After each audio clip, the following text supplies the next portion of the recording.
నమస్తే, welcome to TV 786. మైనార్టీల సంక్షేమమే మా లక్ష్యం. వరంగల్ నగరంలోని ఎంసీపీఐయు పార్టీ కార్యాలయంలో ఏర్పాటు చేసిన విలేకరుల సమావేశం రాష్ట్ర కార్యదర్శి గాధగోని రవి, జిల్లా కార్యదర్శి పెద్దరీపు రమేష్, మోర్తల చందర్రావు, నాయకులు ప్రతాప్, జగదీష్, హంసల్ రెడ్డి, ముక్కెర రామస్వామి, ఎం సాగర్ తదితరులు పాల్గొన్నారు.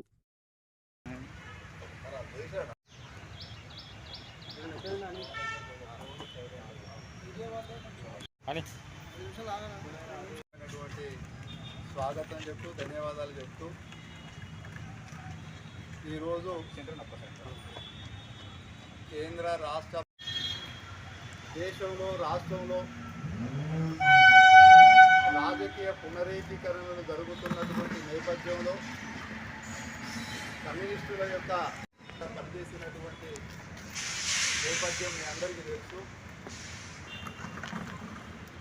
గత ఫిబ్రవరిలో భిన్నాభిప్రాయాలు కలిగినటువంటి కమిటీ,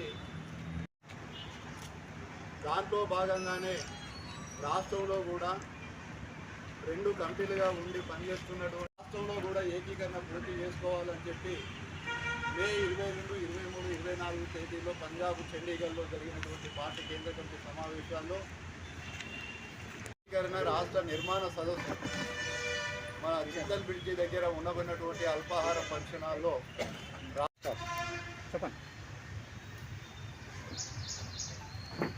ఎంసీపీఐయు పార్టీ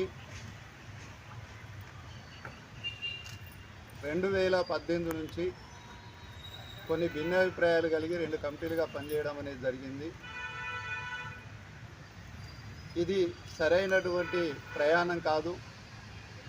ఒకే కార్యక్రమము, ఒకే నిబంధనల్ని అంగీకరించి పనిచేస్తున్నటువంటి పార్టీ చిన్న చిన్న భిన్నాభిప్రాయాలు వచ్చినంత మాత్రాన వేర్వేరు కమిటీలుగా ఉండి పనిచేయడం వలన మనము ప్రజా ఉద్యమాన్ని, దేశంలో కమ్యూనిస్టు ఉద్యమాన్ని ముందుకు తీసుకెళ్లడం అనేటువంటిది నష్టం జరుగుతుందని చెప్పి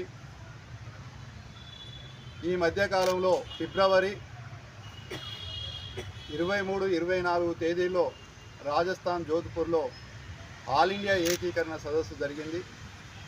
ఆ సదస్సులో కామ్రేడ్ మద్దికాయల అశోక్ ఓంకార్ గారు కార్యదర్శిగా కేంద్ర కమిటీ పోలిట్ బ్యూరో ఎన్నిక కావడం అనేది జరిగింది.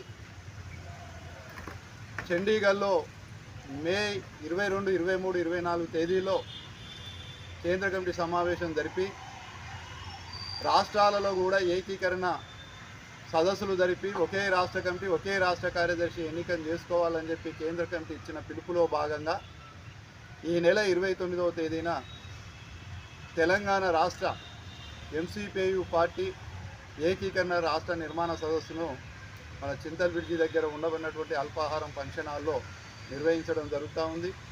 ఎంసీపీఐలో భిన్నాభిప్రాయాలు ఉన్నటువంటి కమిటీ ఏకీకృతమైంది. ఒక ఎంసీపీఐ ఏకీకృతమే కాకుండా దేశంలో ఉండబడినటువంటి అనేక కమ్యూనిస్ట్ పార్టీలతోటి పార్టీ అగ్రనాయకత్వం చర్చల్లో ఉంది. దాంట్లో భాగంగా దాని ప్రజా సంఘాల ఏకీకరణకు కూడా కమిటీ నిర్ణయాలు తీసుకొని పనిచేయడం అనేది జరుగుతూ ఉంది. అంతేకాకుండా మరొక 8 రాష్ట్రాల్లో అనుసరిస్తున్నటువంటి ప్రజా వ్యతిరేక విధానాలపై బూర్జువా పార్టీలు ప్రత్యామ్నాయం కాదు. ఈ బూర్జువా పాలక వర్గ పార్టీలన్నిటికీ కూడా కమ్యూనిస్టు, వామపక్ష, ప్రజాస్వామ్య పార్టీలే ప్రత్యామ్నాయం అనేటువంటి ఒక లక్ష్యానికి కట్టుబడి ఎంసీపీఐ పార్టీ కార్యాచరణ రూపొందించుకోవడం జరుగుతూ ఉంది.